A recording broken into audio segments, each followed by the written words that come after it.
Welcome to everyone. Here I am Dr. Vandana Gupta and now I am going to start question number 126 क्योंकि 125 तक हम question solve करवा चुके हैं जो कि पार्ट 1, 2 एंड 3 में आपको मिल जाएगा। चलिए तो आज हम पार्ट 4 डिस्कस करेंगे। यहाँ पर क्वेश्चन है arrange the steps of chocolate making in the correct sequence. Answer देख लेते हैं साथ साथ में हम। तो राइट आंसर है सेकंड। ओके तो सबसे पहले आ जाएगा सेकंड यानी कि बी। सबसे पहले cocoa liquor, then cocoa liquor आ जाएगा। After that addition of milk, sugar and fat, then refining, after that conching, then tempering and lastly enrobing. Okay Hindi में भी देख लेते हैं, फिर इसके बाद में इसको हम थोड़ा सा डिस्कस करेंगे। तो 126 में है चॉकलेट बनाने के चरणों को सही क्रम में व्यवस्थित कीजिए। तो जैसा हमने आंसर देख ही लिया है। सबसे पहले इसमें क्या करते हैं, कोकोआ पेस्ट तैयार करते हैं, उसके बाद में उसमें दूध, चीनी और वसा मिलाते हैं, उसके बाद में उसका परिशोधन करते हैं, उसके बाद में कॉन्चिंग प्रोसेस होती है, देन टेम्परिंग की प्रोसेस होती है और देन एनरोबिंग की प्रोसेस होती है। ओके इसका जो राइट आंसर था वो था आपका सेकेंड को आंसर सही था। तो इसमें जो ये चॉकलेट बनाने का यहाँ पर चरण पूछा गया है ये आपका मिल्क चॉकलेट का है, क्योंकि जो चॉकलेट होते हैं वो डार्क चॉकलेट, मिल्क चॉकलेट और जो सिंपल चॉकलेट है उन सब में जो मटेरियल्स होते हैं वो अलग अलग होते हैं। चूंकि यहाँ पर दूध और चीनी और वसा मिलाया गया, स्पेशली दूध है, तो इसका मतलब है कि यहाँ पर ये मिल्क चॉकलेट का स्टेप्स पूछा गया है। अब इसमें सबसे पहला जो स्टेप है वो कोको पे तैयार करना है। तो इसमें इसके पहले भी कई सारे स्टेप्स होते हैं, जैसे कि कल्टीवेशन करना, harvesting, fermentation, drawing and shipping. यानी कि जो चॉकलेट बीन्स होते हैं उनको पहले ड्राइंग के बाद में उनकी शिपिंग की जाती है, जहाँ पर चॉकलेट बनाने की प्रोसेस होती है। तो जब शिपिंग के बाद में जब वहां पर पहुंचता है ये प्रोडक्ट, तो वहां पर फिर जो है कोकोआ लिकर तैयार किया जाता है। लेकिन उसके पहले उसकी क्लीनिंग होती है, रोस्टिंग होती है, विनोइंग होती है। विनोइंग का मतलब है कि जो बीन्स है उसके बाहर का जो छिलका होता है उसको निकालना।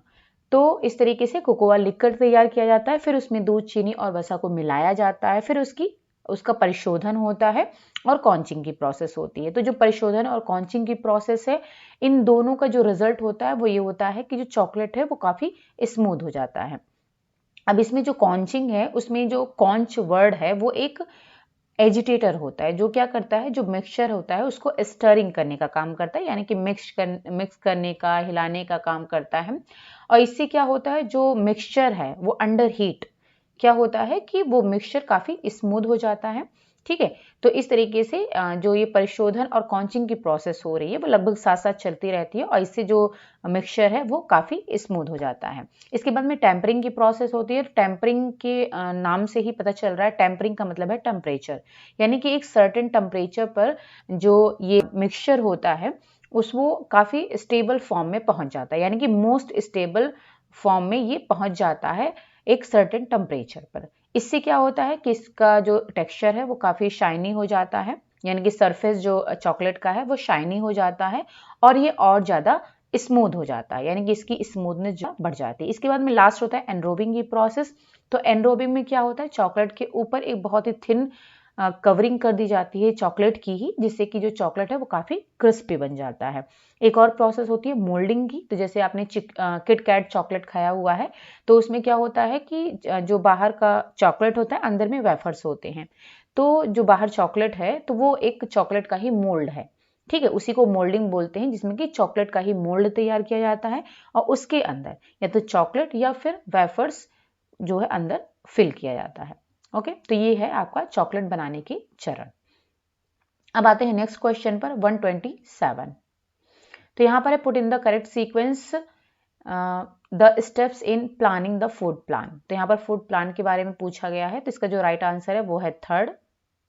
तो सबसे पहले क्या करते हैं कि note energy and protein requirement, after that indicate number of exchanges, then include meat and pulse for protein, list dishes serve in each meal and check if the meals plan give satisfactory and is within income. Hindi में भी देख लेते हैं इसको।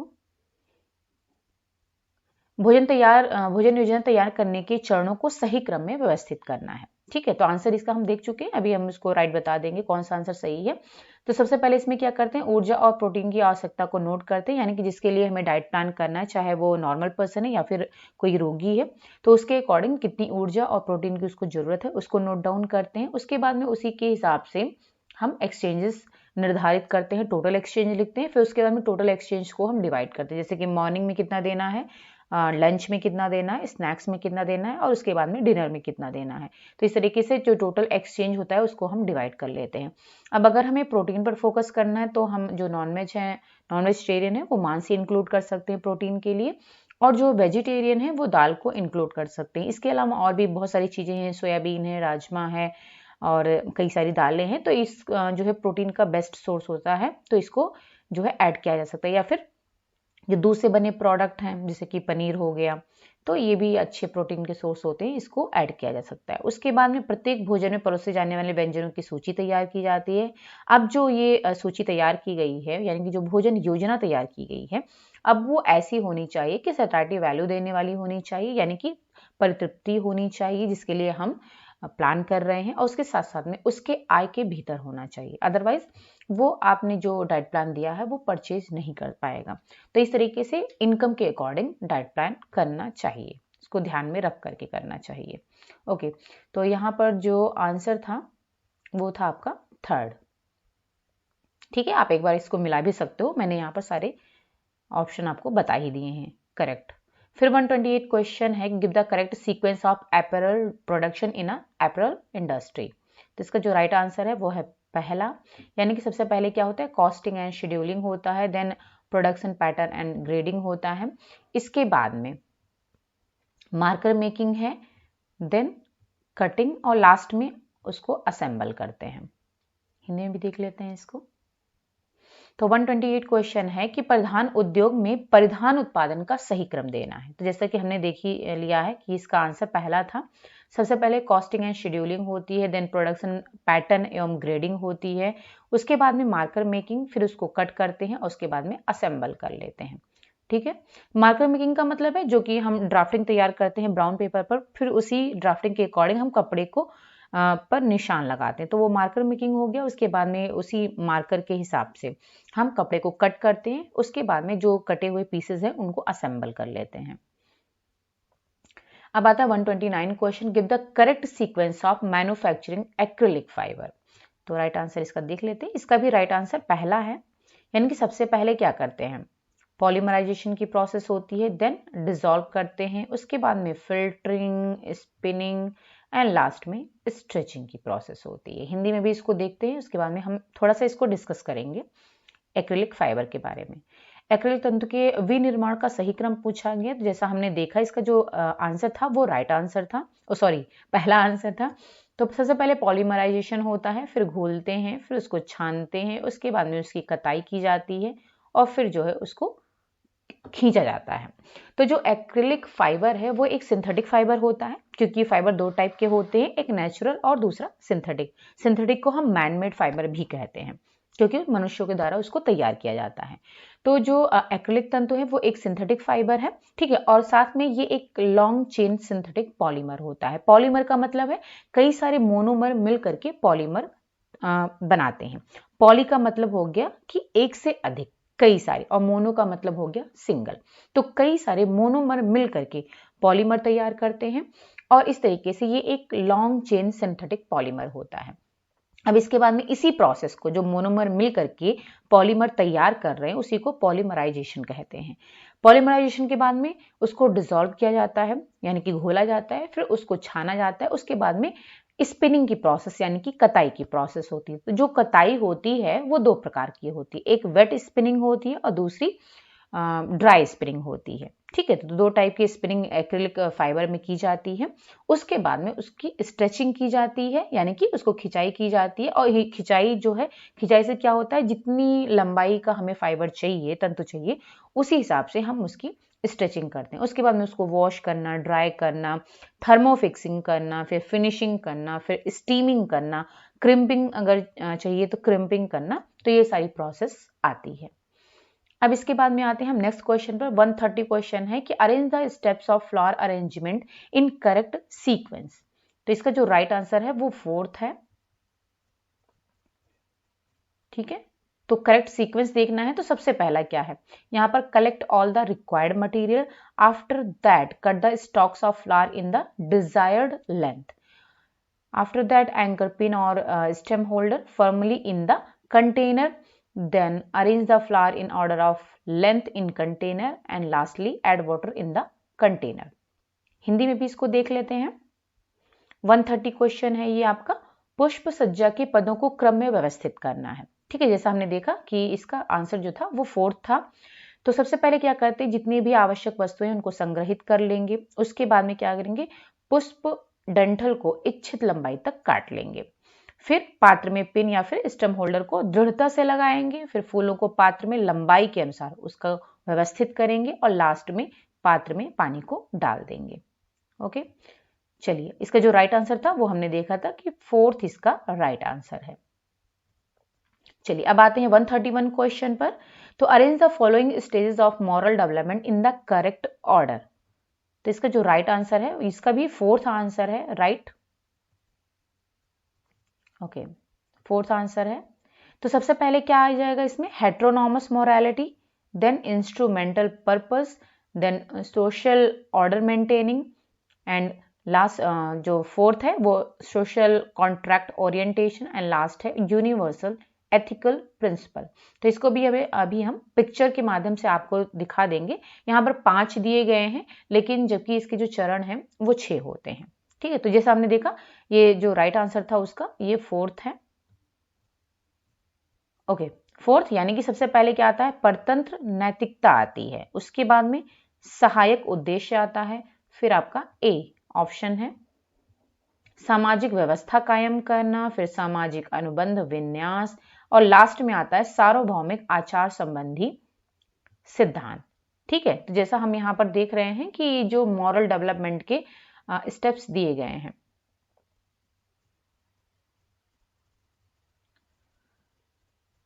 Okay, तो यहाँ पर हम आपको मॉरल डेवलपमेंट के और कई सारे स्टेप्स यहाँ पर दिखाएंगे, यानी कि कई सारे क्या कि यहाँ पर जो मॉरल डेवलपमेंट होता है उसके 3 लेवल होते हैं।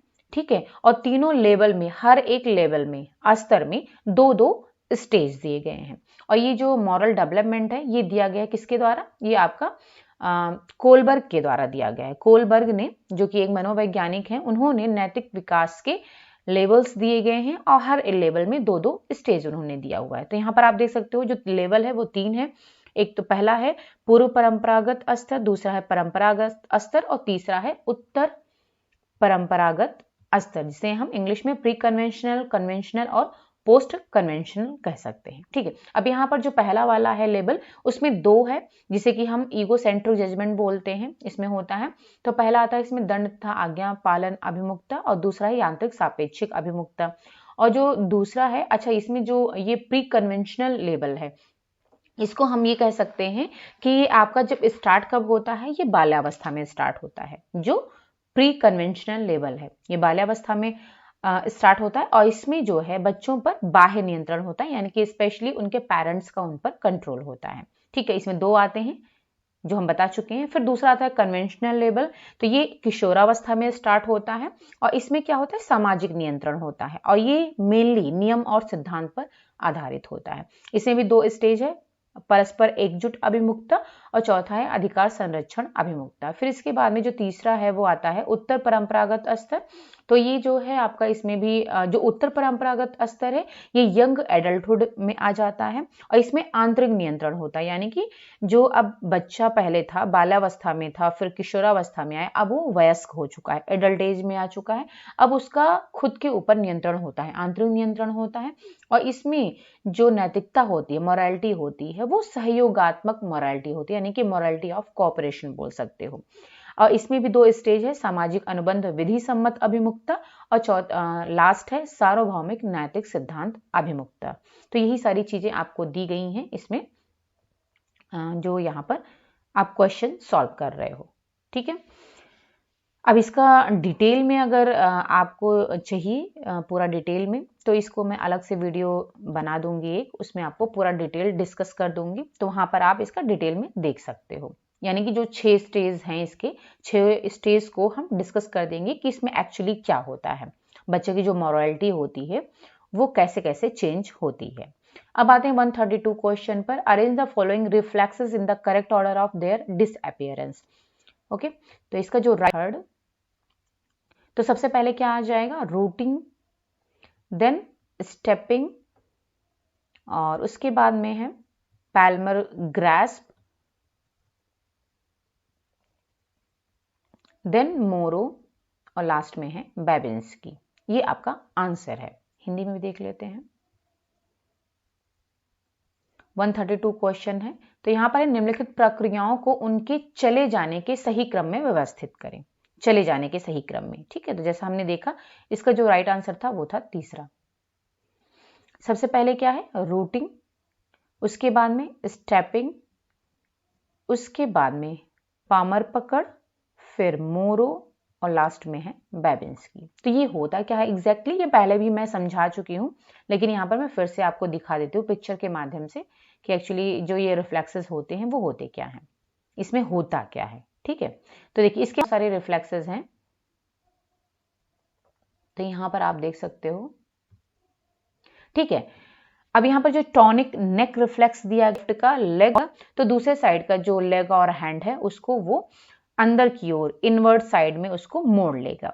यानी कि जिस साइड में उसका फेस होता है, जब बच्चों को आप लिटाते हो, जिस साइड में उसका फेस होता है, मान लीजिए लेफ्ट साइड में अगर उसका फेस है तो लेफ्ट वाला जो उसका हाथ और पैर है वो उसको फैला लेगा, जबकि उसके अपोजिट जो राइट साइड वाला उसका हाथ और पैर है उसको वो सिकोड़ लेता है। ग्रास्प रिफ्लेक्स में क्या होता है, बच्चे के अगर आप पाम पर अगर उंगली आप रखते हो तो वो क्या करता है, उसको पकड़ने की कोशिश करता है, इसी को बोलते हैं ग्रास्प रिफ्लेक्स। ठीक है, जितनी क्लोज आप अपनी उंगलियों को लेकर जाओगे वो उसको पकड़ने की कोशिश करता है अपनी उंगलियों से। फिर स्टेप रिफ्लेक्स में क्या है, जब बच्चे को आप सहारा दे करके, यानी कि सपोर्ट के द्वारा उसकी बॉडी को सपोर्ट दे करके अगर जो है सरफेस पर, प्लेन सरफेस पर आप उसको खड़ा करने की कोशिश करते हो तो वो ब्रिस्क स्टेप्स लेता है, यानी कि चलने की कोशिश करता है। फिर क्रॉल रिफ्लेक्स में क्या है कि जब बच्चे को आप जमीन पर पेट की साइड में लिटा देते हो तो क्या होता है, वो अपने कंधों को उठाता है और साथ साथ में अपने सिर को ऊपर की ओर उठाता है। ठीक है, तो यहाँ पर आप देख सकते हो पिक्चर में दिखाई पड़ रहा है कि कौन रिफ्लेक्स में कैसे कैसे क्या होता है। इसके बाद में जो नेक्स्ट है मोरो रिफ्लेक्स, जो आपके क्वेश्चन में दिया गया है, तो यहाँ पर देखते हो मोरो रिफ्लेक्स में क्या होता है, जैसे बच्चे जिस पोजीशन में है, अगर उनको उनकी पोजीशन से अचानक से उनके पोजीशन को चेंज किया जाता है तो क्या होता है कि वो अपने दोनों हाथों को बाहर की ओर फेंकते हैं और अपने जो है हाथों को फैला लेते हैं। ठीक है, जैसे यहाँ पर आप पिक्चर में देख रहे हो कि वो अपने आम भुजाओं को बाहर की ओर फेंकते हैं, हाथों को फैला लेते हैं और उनका जो हेड है वो भी पीछे की ओर चला जाता है। ठीक है, तो ये मोरो रिफ्लेक्स या फिर स्टार्टल रिफ्लेक्स कहलाता है। फिर इसके बाद में जो नेक्स्ट है वो है रूटिंग रिफ्लेक्स। रूटिंग रिफ्लेक्स में क्या होता है कि बच्चे के गाल पर जिस साइड में अगर आप जैसे उंगली लगाते हो, टच करते हो, तो उसी साइड में वो अपना जो है मुंह कर करके और फिर जो है आपकी उंगली को मुंह में रखने की कोशिश करता है, यानी कि उसको सक करने की कोशिश करता है। ठीक है, तो इसी को रूटिंग रिफ्लेक्स बोलते हैं। फिर आता है नेक्स्ट बेबिंस्की रिफ्लेक्स या फिर हम कह सकते हैं प्लांटर रिफ्लेक्स। तो जो बेबिंस्की रिफ्लेक्स है वो आपका स्पेशली जो है बच्चों में होता है, यानी बेबिंस्की रिफ्लेक्स जो है वो बच्चों में होता है और जो प्लांटर रिफ्लेक्स है वो एडल्ट्स में होता है। दोनों सेम ही है। अब इसमें होता क्या है, नाम अलग अलग है और जो इसमें आप कह सकते हो जो क्रिया होती है वो भी अलग होती है। अब बेबिंस्की रिफ्लेक्स में क्या होता है, अगर बच्चे के आप पैर के तलवे पर टच करोगे, पेन से या फिर उंगलियों से टच करोगे तो उसकी जो टोज है यानी कि पैरों की जो उंगलियां हैं वो बाहर की ओर वो फैलाता है, जैसा पिक्चर में दिखाया गया है। और जो प्लांटर रिफ्लेक्स है उसमें क्या होता है, ये एडल्ट्स में होता है और अगर एडल्ट्स के आप पैरों के तलवों को आप टच करते हो तो क्या होता है कि उनकी जो उंगलियां हैं, आप देख सकते हो पिक्चर में, ये अंदर की ओर मुड़ रही हैं। तो एडल्ट में क्या होता है, सेम प्रोसेस आप कर रहे हो, लेकिन इसमें जो उंगलियां हैं पैरों की वो अंदर की ओर मुड़ रही हैं, जबकि बच्चे में क्या हो रही, बाहर की ओर फैल रही हैं। तो बच्चों में इसको बेबिंस्की रिफ्लेक्स बोलते हैं और बड़ों में इसको प्लांटर रिफ्लेक्स कहते हैं। ओके, अब इसके बाद में जो यहाँ पर हमने टॉनिक नेक रिफ्लेक्स पढ़ा था उसमें भी दो होता है, एक सिमेट्रिकल होता है और एक सिमेट्रिकल होता है। तो अभी जो इसके पहले हमने पिक्चर देखा है वो एसिमेट्रिकल का है, ठीक है, जिसमें हमने बताया था कि एक साइड के हाथों पैरों को वो सिकोड़ता है तो दूसरे साइड के हाथों पैरों को वो फैला लेता है, ठीक है। और सिमेट्रिकल में क्या होता है, यहाँ पर दो पिक्चर दिया गया है सिमेट्रिकल में, एक 4 से 6 महीने का है और एक 8 से 12 महीने का है। तो देख सकते हो जो 4 से 6 महीने पर है, क्या बच्चे को अगर आप इस तरीके से, जैसे पिक्चर में दिया गया इस तरीके से अगर पेट की साइड में आप लेटाते हो तो वो क्या कर रहा है, अपने दोनों हाथों को, ठीक है, दोनों हाथों को क्या कर रहा है, वो फ्लैक्स उसको फैला रहा है और जो पैर है उसको फैला रहा है और जो हाथों को जो है वो अंदर की ओर सिकोड़ रहा है, पिक्चर में आप देख सकते हो। और जो दूसरा वाला 8 से 12 महीने का है उसमें क्या कर रहा है, अपने दोनों भुजाओं को वो फैला रहा है और जो अपने दोनों पैरों को वो बेंड कर रहा है यानी कि मोड़ रहा है, ठीक है। तो आप यहाँ पर देख सकते हो, यानी कि सिमेट्रिकल का मतलब ये है कि दोनों हाथ जिस डायरेक्शन में होंगे दोनों हाथ सेम होंगे उसी डायरेक्शन, यानी कि दोनों हाथों को या तो सिकोड़ेगा या फिर दोनों हाथों को फैलाएगा, दोनों पैरों को या तो सिकोड़ेगा या फिर दोनों पैरों को फैलाएगा, ठीक है। तो इस वजह से इसको सिमेट्रिकल बोल रहे हैं। जबकि एसिमेट्रिकल में क्या था कि उसमें अपोजिट हो रहा था, यानी कि एक हाथ को वो फैला रहा था तो एक हाथ सिकोड़ रहा था, एक पैर को वो फैला रहा था तो दूसरे पैर को वो सिकोड़ रहा था, यानी कि जस्ट अपोजिट होता है। यहां पर देखिए लिखा हुआ है कि what ever the top of the body does the bottom does the opposite, यानी कि उसकी ऊपर की जो बॉडी जैसा करेगी उसका जस्ट अपोजिट उसकी नीचे की बॉडी करेगी। ये सिमेट्रिकल में होता है। और एसिमेट्रिकल में आप देख सकते हो ये पिक्चर में, जो कि हम समझा चुके हैं आपको। चलिए अब आते हैं नेक्स्ट क्वेश्चन पर। आई थिंक आपको समझ में आ गया होगा। फिर है the stages of development of a relationship as given by Mark Knapp are. ये मार्क नैप है, इन्होंने जो है रिलेशनशिप के स्टेजेस दिए गए हैं। तो सबसे पहले इन्होंने बताया है कौन सा था, इनिशिएटिंग होता है, देन उसके बाद में एक्सपेरिमेंटिंग होता है, देन इंटेंसिफाइंग आता है और फोर्थ है आपका इंटीग्रेटिंग और लास्ट में आता है बॉन्डिंग। तो इसको हिंदी में भी देख लेते हैं। 133 क्वेश्चन है, मार्क नैप द्वारा संबंध के संदर्भ में प्रस्तुत विकास क्रम है। तो जैसा हमने देखा कि इन्होंने राइट आंसर जो दिया था वो तीसरा दिया था, यानी कि सबसे पहले क्या होता है, सूत्रपात करना, देन परीक्षण, आफ्टर दैट तीव्रता लाना, उसके बाद समेकन और लास्ट में बंधन आता है। तो यहाँ पर हम इसको थोड़ा सा पिक्चर्स के थ्रू देखेंगे, मार्क नैप का जो स्टेजेस दिया गया है, ठीक है। तो यहाँ पर ये देख सकते हो, ये मार्क नैप के द्वारा दिया गया स्टेज है, रिलेशनशिप मॉडल भी इसको बोलते हैं, ठीक है। अब इसमें क्या है कि एक तो कमिंग टूगेदर और कमिंग अपार्ट दोनों के बारे में इन्होंने बताया गया, लेकिन जो हमारे क्वेश्चन में पूछा गया है वो कमिंग टूगेदर के बारे में पूछा गया है। यानी कि मान लीजिए इसमें क्या होता है, अगर कोई रिलेशनशिप स्टार्ट होता है तो उसमें क्या होता है, सबसे पहले शुरुआत होती है, इनिशिएटिंग होती है, देन उसमें अनुभव किया जाता है, एक दूसरे को जानने की इच्छा होती है, फिर इंटेंसिफाइंग है यानी कि ज्यादा जानने की, यानी कि क्लोजली पर्सनली जानने की इच्छा होती है, फिर इंटीग्रेटिंग यानी कि एक दूसरे में फिर आप कह सकते हो जो लव कह सकते हैं, प्रेम हो जाता है, और बॉन्डिंग का मतलब है कि जब उनकी शादी हो जाती है, एक दूसरे के बंधन में बन जाते हैं, एक दूसरे के साथ में शादी के बंधन में, तो वो बॉन्डिंग होता है। लेकिन वहीं पर अपोजिट है इसका, कमिंग अपार्ट में क्या होता है, यानी कि शादी हो गई लेकिन अब मान लीजिए कि दोनों के विचारों में कोई मतभेद आ गया किसी भी चीज को लेकर के, तो वहां पर डिफ्रेंशिएटिंग स्टार्ट हो जाएगा। फिर उसके बाद में धीरे धीरे क्या होता है, उनके बीच में बातें कम होने लगती हैं, यानी कि सर्कमस्क्राइबिंग की स्टेजेस आ जाती है, वो एक दूसरे से फॉर्मल टॉक करने लगते हैं, कम बातें होती हैं, पर्सनल बातें कम होती हैं। फिर स्टैग्नेटिंग में क्या होता है, बातें बहुत ही लिमिटेड हो जाती हैं, यानी कि जो फॉर्मल बातें होती थी वो भी नहीं होंगी, क्योंकि डर होता है कि आर्गुमेंट होने लगेगा आपस में। उसके बाद में अवॉइडिंग, यानी कि आप फुली अवॉइड करने लगते हैं एक दूसरे को, और लास्ट में टर्मिनेटिंग, यानी कि लास्ट में डिवोर्स का कंडीशन आ जाता है। तो ये मार्क नैप के द्वारा रिलेशनशिप मॉडल दिया गया है, यानी कि किस तरीके से वो एक दूसरे के बीच में जो है बॉन्डिंग होती है, और उसके बाद में एक दूसरे से कैसे वो अलग होते हैं, ठीक है।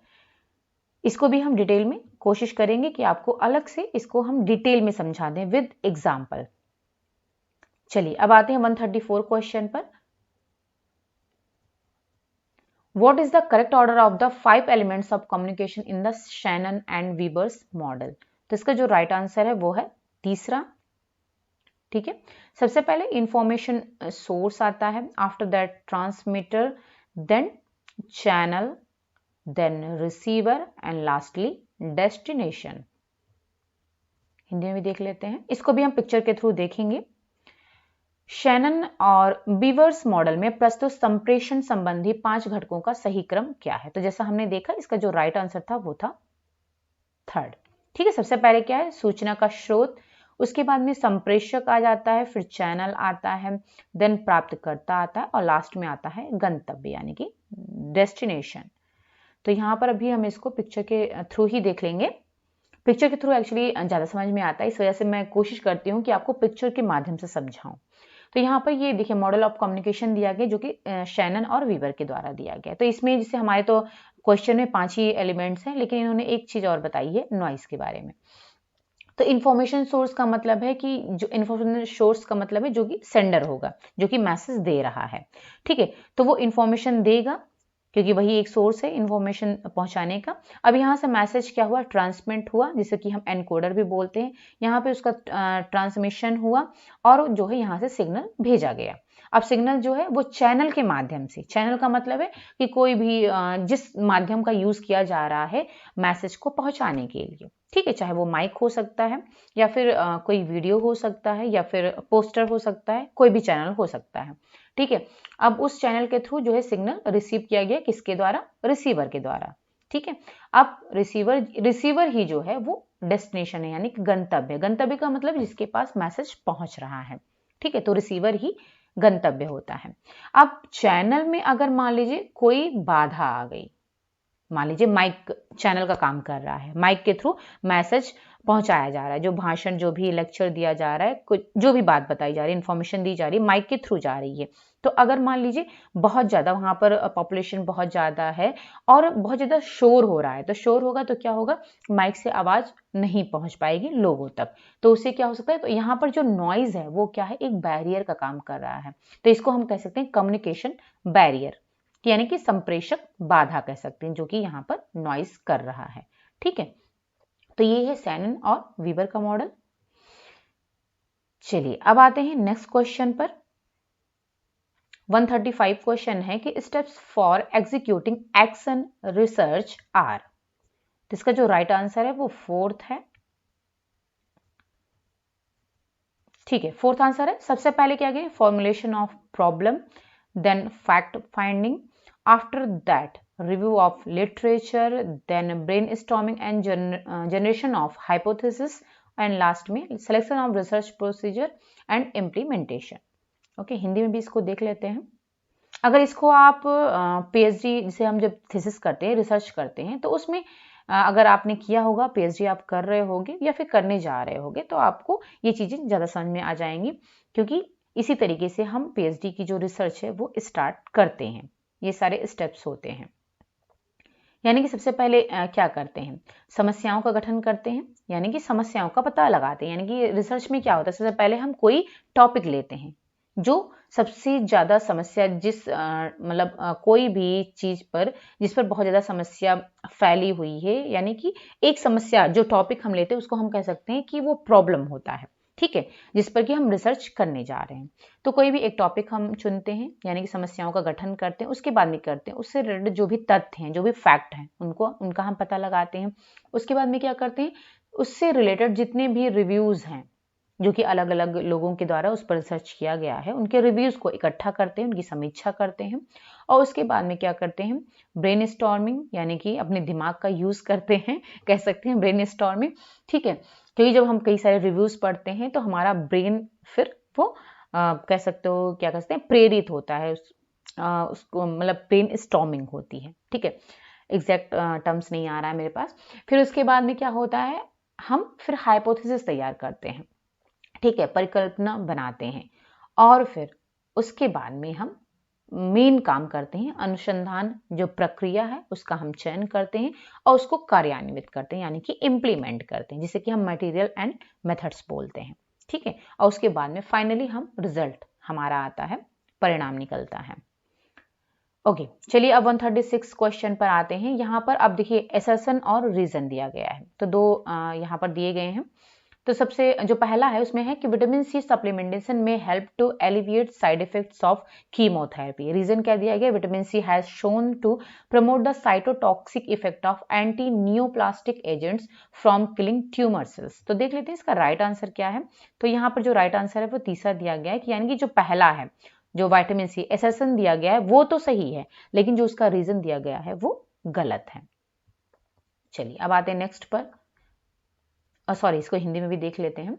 तो यहाँ पर जो राइट आंसर था वो हमने देखा था तीसरा, यानी कि जो पहला है ए, जो अभिकथन है विटामिन सी को संपूरक रूप में लेने से कीमोथेरेपी के दुष्प्रभावों में कमी हो सकती है, ये बात सही है। लेकिन विटामिन सी ने यह दर्शाया है कि ट्यूमर कोशिका को नष्ट करने के क्रम में एंटी नियोप्लास्टिक एजेंट के साइटोटॉक्सिक प्रभावों का संवर्धन होता है, ये इसका जो कारण है वो गलत है। अब आते हैं 137 क्वेश्चन पर। तो यहां पर भी असर्शन है कि cap height measurement is crucial for the hang and fit of the sleeve. Reason है कि more the cap height more difficult is the lift of the arm and lesser the cap height more comfortable is the lift of the arms. इसको हम picture के माध्यम से भी अभी देखेंगे तो आपको ज्यादा क्लियर हो जाएगा।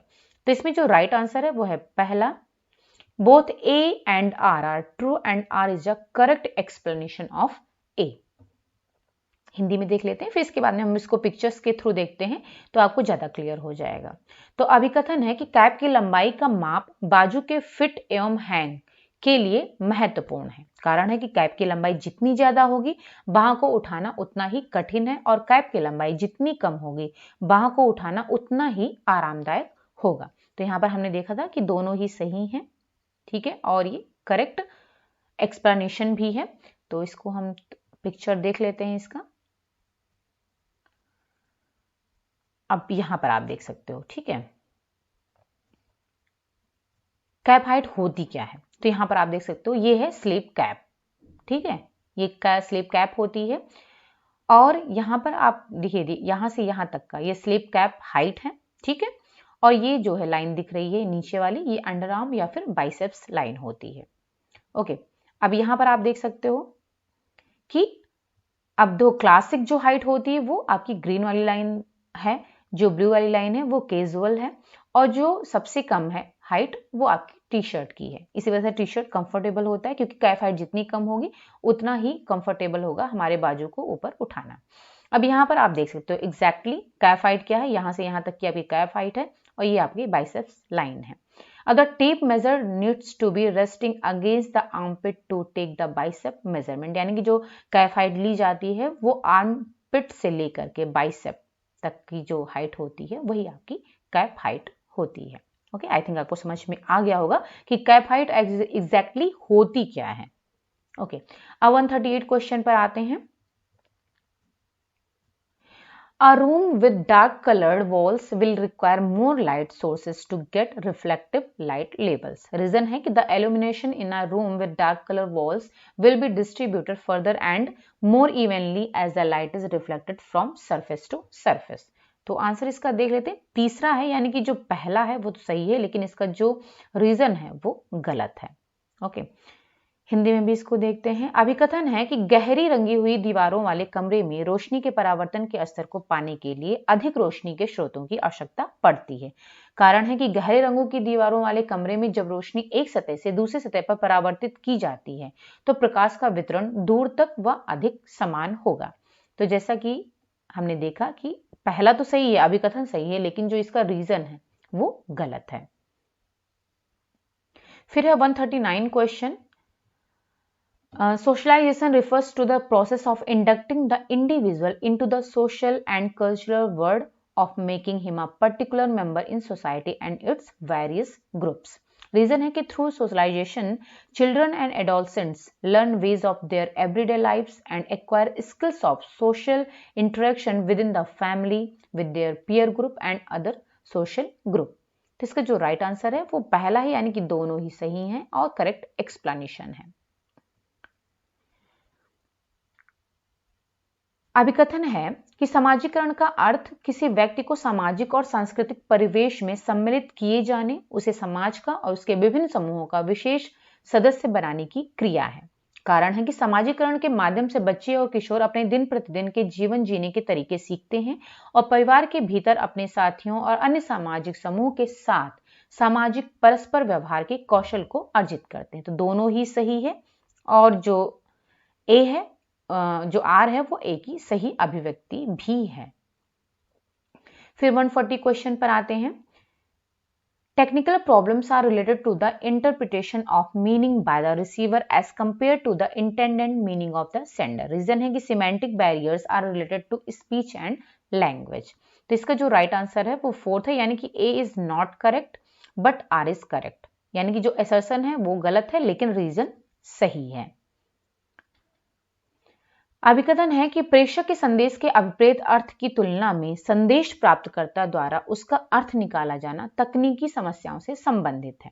ठीक है, कारण है कि अर्थ सूचक बाधाएं वाक और भाषा से संबंधित। जैसा हमने देखा कि इसका राइट आंसर फोर्थ था, यानी कि जो ए है वो गलत है, लेकिन जो अर्थ सूचक बाधाएं यानी सिमेंटिक बैरियर है वो वाक और भाषा से संबंधित होती है, ये बात सही। अब यहाँ पर जो कहा गया प्रेषक के संदेश के अभिप्रेत अर्थ की तुलना में संदेश प्राप्तकर्ता द्वारा उसका अर्थ निकाला जाना तकनीकी समस्याओं से संबंधित जरूरी नहीं है कि टेक्निकल प्रॉब्लम ही हो।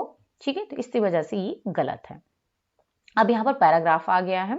ठीक है, तो यहाँ पर हमने कुछ क्वेश्चन को हाईलाइट भी कर दिया है, वैसे आपने तो इसको किया ही होगा। अब देखिए यहाँ पर 141 क्वेश्चन है कि in fruits and vegetable production India stands. तो इसका जो राइट आंसर है वो है सेकेंड। ठीक है, यहाँ पर मैं पैराग्राफ्स में भी आपको दिखा देती हूँ। सेकंड यहाँ पर आप देख सकते हो, यहाँ पर कहाँ पर है ये, India is the second largest food producer in the world and second in production of fruits and vegetables. तो ये पूछा गया था। चलिए अब आते हैं नेक्स्ट क्वेश्चन पर। According to Indian Medical Council report 2015 the persons who died due to the non availability of food are, percentage पूछा गया है, तो यहाँ पर सेकंड है 13%। ठीक है, तो इसको भी मैं एक बार दिखा देती हूँ। यहाँ पर आप 12 to 13% of the population in India died due to non availability of nutritious food. चलिए मैंने यहाँ पर, अब मैं सारे क्वेश्चन आपको यहाँ पर नहीं दिखा रही हूँ, पैराग्राफ से मैंने हाईलाइट कर दिया है, तो आप इसका मैं पीडीएफ भेज दूंगी, आप वहां से इसको देख सकते हो कि कहाँ पर इसका राइट आंसर दिया गया है। Measures that encourage pulse production are, तो इसका जो राइट आंसर है वो है तीसरा, यानी कि ए बी सी ओनली। ए यानी कि shifting to nutrient dense crop, okay, minimum support price for pulse, और तीसरा है inclusion in the national food security mission. Okay, ये पैराग्राफ में दिया गया है, आप देख सकते हो, मैंने हाईलाइट कर दिया है। फिर 144 क्वेश्चन है कि measures to ensure nutrition security, तो इसका जो राइट आंसर है वो है चौथा। ओके, ये है A B C and E only, यानी कि A shift from cereal to nutrient dense cropping pattern, B है फूड फोर्टिफिकेशन, देन सी है गुड क्वालिटी सीड्स,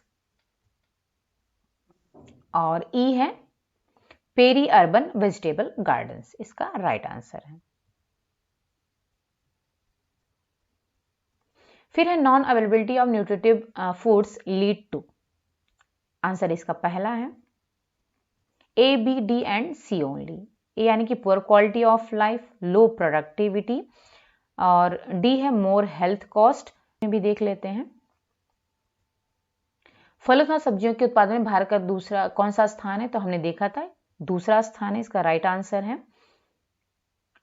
और भारतीय चिकित्सा परिषद के 2015 की रिपोर्ट के अनुसार खाद्य अनुपलब्धता के कारण होने वाली मृत्यु की दर प्रतिशत में है, तो यहाँ पर हमने देखा था कितना था, 12 से 13%, यानी 12 तो दिया नहीं है, तो यहाँ पर 13% हो जाएगा।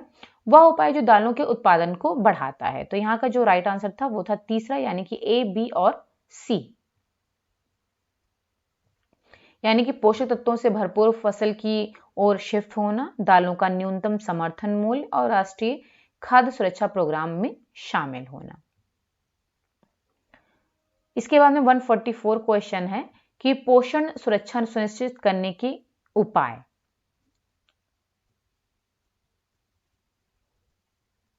तो चौथा आंसर इसका था। ठीक है, यानी कि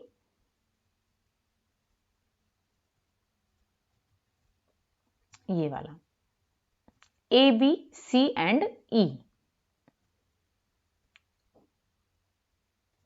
A यानी कि अनाज से पौष्टिक तत्वों पर आधारित फसल के पैटर्न की ओर बदलाव, फिर उसके बाद में और लास्ट में था शहरी इलाकों के इर्द गिर्द सब्जी लगाना। ओके, यानी कि A, B, C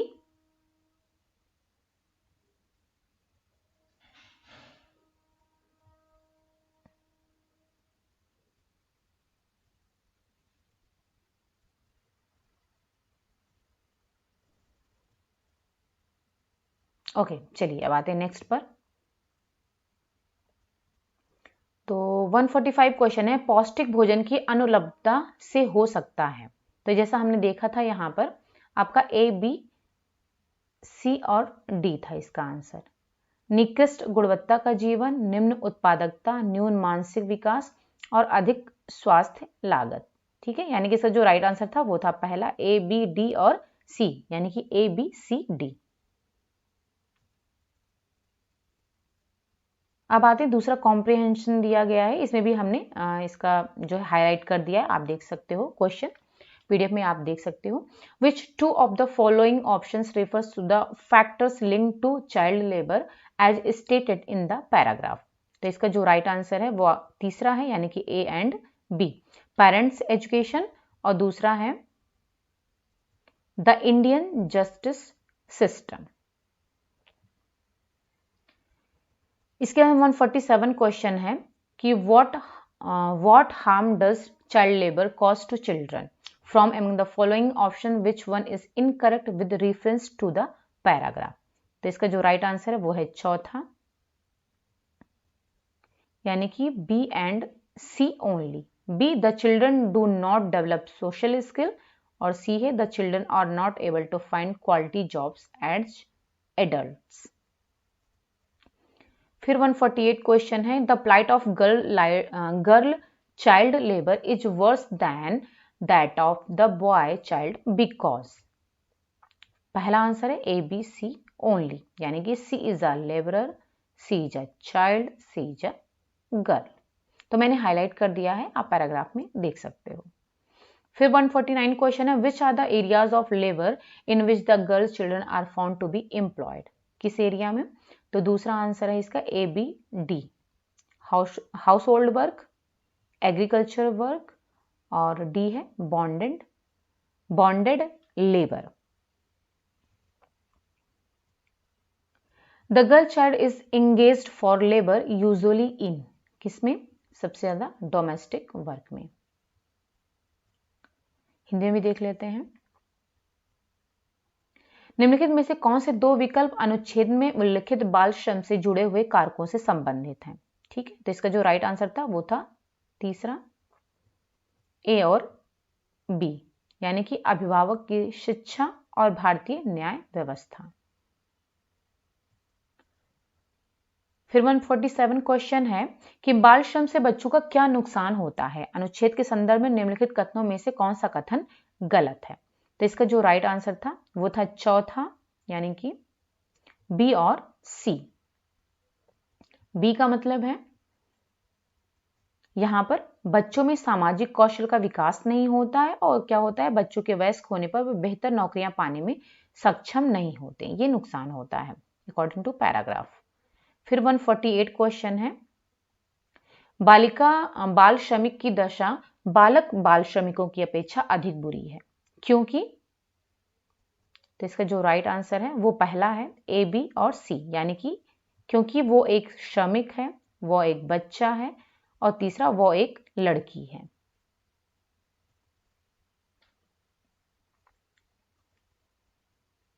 फिर यहां पर 149 क्वेश्चन है, श्रम के किन क्षेत्रों में बालिकाओं को रोजगार मिलता है? तो इसका जो राइट आंसर है वो ए, बी और डी, यानी कि घरेलू कार्य, कृषि कार्य और बंधुआ मजदूरी। फिर लास्ट क्वेश्चन है कार्य में। ओके, तो चलिए यहीं पर हमारा ये पूरा जो पेपर है वो कंप्लीट होता है। पार्ट 4 ये लास्ट आपका जो है पार्ट था। इसके बाद में हम नेक्स्ट जो आप लोग बोल रहे थे दिसंबर का पेपर डिस्कस करने के लिए, तो एक्चुअली वो अभी जो एनटीए की साइट है उस पर पेपर को अपलोड नहीं किया गया है। जैसे ही पेपर अपलोड हो जाता है वैसे ही मैं आपके साथ में क्वेश्चंस को डिस्कस कर लूंगी दिसंबर वाले पेपर का। अगर आप लोगों में से किसी के पास अगर दिसंबर का जो आपने पेपर दिया हुआ है अगर आपके पास पेपर है तो वो आप मुझको टेलीग्राम पर सेंड कर सकते हो, ठीक है। जिससे कि अगर जब तक पेपर ये वीडियो पसंद आया हो देन लाइक जरूर करें, और अगर अभी आप नए हो देन हमारे चैनल को सब्सक्राइब करें, और साथ साथ में हमारे टेलीग्राम चैनल को भी ज्वाइन कर लें। उससे आपको पीडीएफ भी मिल जाएगा और साथ साथ में और बहुत सारे नोट्स भी मिल जाएंगे, वीडियो भी हम वहाँ